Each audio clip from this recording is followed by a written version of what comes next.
Hello guys, අද කතා කරන්න යන්නේ මේ කරසල් එක කොහොමද ඩිසයින් කරලා තියන්නේ වැඩ කරන්නේ හෝම් පේජ් එක යූස් කරලා තියන්නේ කොහොමද ඊට පස්සේ Tailwind CSS JavaScript පාවිච්චි කරලා තියන්නේ කොහොමද කියලා බලන්න. මම ඉස්සෙල්ලා මගේ කරසල් එක පෙන්නන්න. ඔයාලට මෙතන පේනවා මෙතන කරසල් එක තියෙනවා. ඒක ඔටෝ මූව් වෙන විදිහට තමයි හදලා තියන්නේ. ඊට පස්සේ මේ බටන් දෙක වැඩ මෙතන බටන් දෙක වැඩ අපිට පේනවා. අපි බලමු මේ කොහොමද ඩෙවලොප් කරලා තියෙන්නේ කියලා කෝඩින් පාර්ට් එක වැඩ ගන්න කොහොමද කියලා. ඔයාලට මෙතන පේනවා මගේ හෝම් පේජ් එකේ කරසර් සෙක්ෂන් එක. මේ තියෙන්නේ මගේ හෝම් පේජ් එකේ කරසර් සෙක්ෂන් එක. මෙතන තමයි මගේ කරසර් සෙක්ෂන් එක පටන් ගන්න. ඊට පස්සේ මෙතන දාලා තියෙනවා හෙඩ් එක විදිහට ෆියුචර් ස්කේල්. ඊට පස්සේ paragraph tag එකක් ඇතුළේ දාලා තියෙනවා discover the most popular skill in our marketplace කියලා. ඊට පස්සේ මෙතෙන් තමයි cursor content එක පටන් ගන්න. මේක තමයි හෙඩ් එක මෙතෙන් තමයි cursor content එක පටන් ගන්න. container එක මෙතන cursor container එක දාලා තියෙනවා මෙතන relative group විදිහට. කියන්නේ මේකේ container එකෙන් පිට යන්නේ ඇතුළේ තියෙන දේවල්. ඊට පස්සේ overflow hidden එකක් දාලා තියෙනවා. rounded excel එකක් දාලා තියෙනවා. ඊට පස්සේ මෙතන div tag එක ඇතුළේ දාලා තියෙනවා id එක cursor කියලා. ඊට පස්සේ class එක දානවා flex කරලා transition එක transform duration එක 50 ඊට පස්සේ as out විදිහට දාලා තියෙනවා. ඊට style එකක් දාලා තියෙනවා මෙතන inline style එකක් විදිහට transform translate latex විදිහට. ඒ කියන්නේ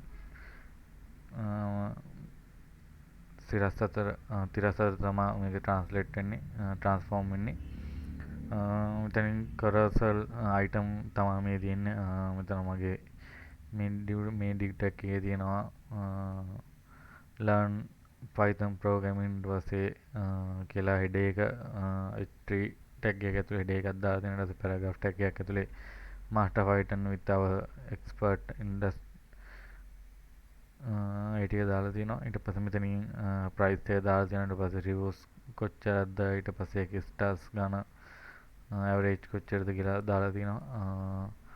ඒ විදිහට තමයි මගේ ඉතුරු courses ටිකක් දාලා තියෙන. මෙතනින් මේ skill ටිකක් sell කරන්න දාලා තියෙන්නේ.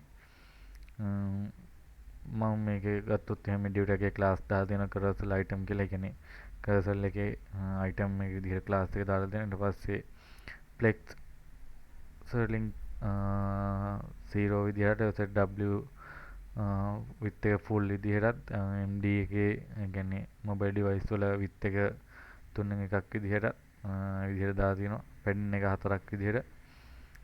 ඊට පස්සේ div ඊට පල්ලෙහෙන් තව div tag එකක් හදලා දාලා තියෙනවා මෙතනින්. bg ඒ කියන්නේ මගේ background එක white විදිහට දෙනවා. rounded excel shadow එක large එකක් විදිහට. overflow hidden කරලා තියෙනවා. ඊට පස්සේ hover shadow to excel විදිහට. ඊට පස්සේ transition all කරලා තියෙනවා. height එක full කරලා තියෙනවා.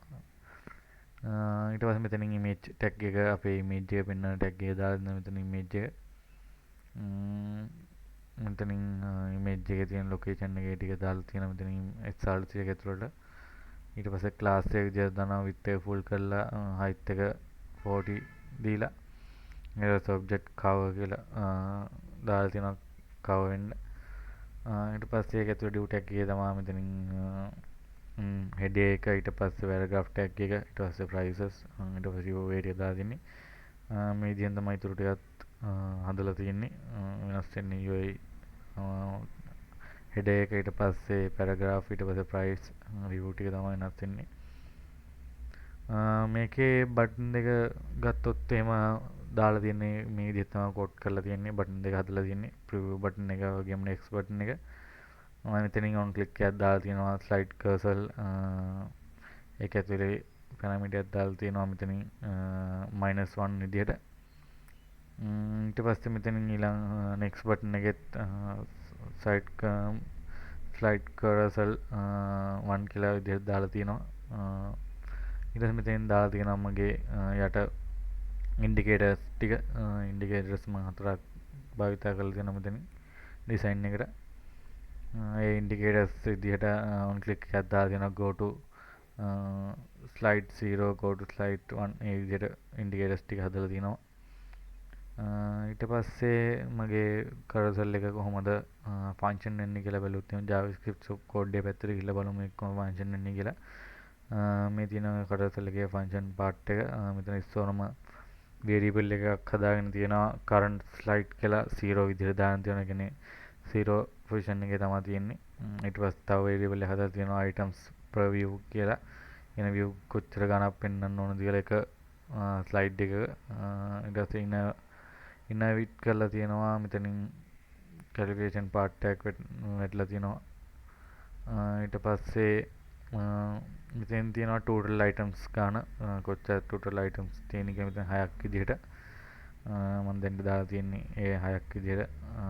ඊට පස්සේ මෙතනින් max slice ගන්න කොච්චරද කියලා දාලා මෙතනින් calculation part එකක් වෙලා තියෙනවා max.cell total item වලින් බෙදලා තියෙනවා item per view ගන්නට. ඊට පස්සේ ඒකෙන් එකක් අඩු කරලා තියෙනවා. ඒ විදිහට තමයි මෙතනින් max slice variable එක හදලා තියෙන්නේ. ඊට පස්සේ මෙතන function එක call කරලා තියෙනවා slide carousel කියලා. ඒකේ direction එක තමයි මෙතන direction එක විදිහට අරගෙන තියෙනවා. ඊට පස්සේ මෙතනින් if condition එක ඇතුලේ බින්දුවට වඩා අඩුයිද කියලා බලනවා current slide එක. ඒ කියන්නේ බින්දුවට අඩුයි නම් බින්දුවට සමාන කරන්න කියලා කියනවා. ඊට පස්සේ end if විදිහට දාලා තියෙනවා max slide වලට වඩා මේක වැඩිද කියලා බලනවා. වැඩි නම් max slide වලට සමාන කරන්න කියලා දෙනවා මෙතනින්. ඊට පස්සේ ඒක අප්ඩේට් කරන්න කියලා කියනවා. මෙතන අප්ඩේට් කරසල් කරන්න දෙනවා. මෙතන තමයි මේ go to slide function එක වැඩ කරන්නේ මේ විදිහට. ඊට පස්සේ මෙතන function එක තියෙනවා update cursor කියලා. update cursor function එක තමයි මේ හදලා තියෙන්නේ. මෙතන තියෙනවා variable එකක් හදලා cursor එක document.getElement/id කියලා id එක ගන්න තියෙනවා cursor එකේ. ඊට පස්සේ var slide width ගාන අරන් තියෙනවා 100 වලින් බෙදලා තියෙනවා items per view ගානින්. ඊට පස්සේ තව variable හදලා තියෙනවා offset එකට. දැන් calculation part එකක් කළා. ඊට පස්සේ මෙතනත් cursor.style transformation එක දාලා තියෙනවා මෙතනින්. ඊට පස්සේ update dot එක තමයි මේ තියෙන්නේ. ඒ කියන්නේ dot එක